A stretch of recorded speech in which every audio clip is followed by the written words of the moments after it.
Castres-Bayonne, les deux épouvantails croisent le fer à Jean Daugé dans un stade rempli à bord et dans une ambiance incandescente. On connaît le scénario des Bayonnais à chaque fois, mais Bayonne est invaincu depuis presque 2 ans à la maison. On se rappelle à l'époque que Castres s'était imposé lors de la dernière journée. 6e en top 14, ils avaient été champions de France.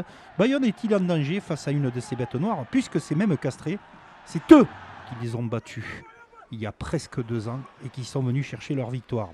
Alors dans ce début de match, le coup d'envoi a été récupéré par les Bayonnais. Derrière, il n'y a pas eu de points marqués, mais ce sont les Castrés qui ont la balle. En termes d'occupation, possession, ils sont pas mal en ce début de match.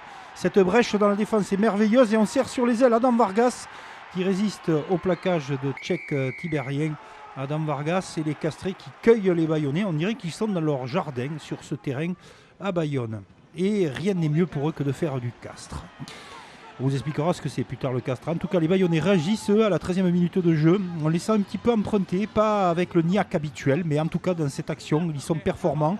Ils avancent, fixation, proposition venue de l'aile et à hauteur, Lucas Martin qui marque cet essai magnifique. Lucas Martin qui renvoie les Bayonnais derrière l'embut. Et Joris Segol, lui aussi, est en train de donner un petit peu d'avance à son équipe. Cet essai a été transformé. Également, il y a une pénalité. Mais avant la mi-temps, Castres profite d'une faute bayonnaise pour revenir sur un score de parité, dos à dos, 10 partout. Ça sent bon le coup castré, on se le dit, peut-être dans les peignats. On garde en tout cas le moral, l'ambiance et surtout de quoi se réchauffer parce que vraiment il fait très très froid. Comme sur beaucoup de terrains. Il va faire très très froid à 11 minutes de la fin du match puisqu'il ne se passe pas grand chose dans cette seconde période. Jérémy Fernandez sur les yeux de Staniforce déchaîné dans ce match marque. Le scénario va se répéter. Bayonne est à quelques centimètres de la ligne. On joue la dernière minute.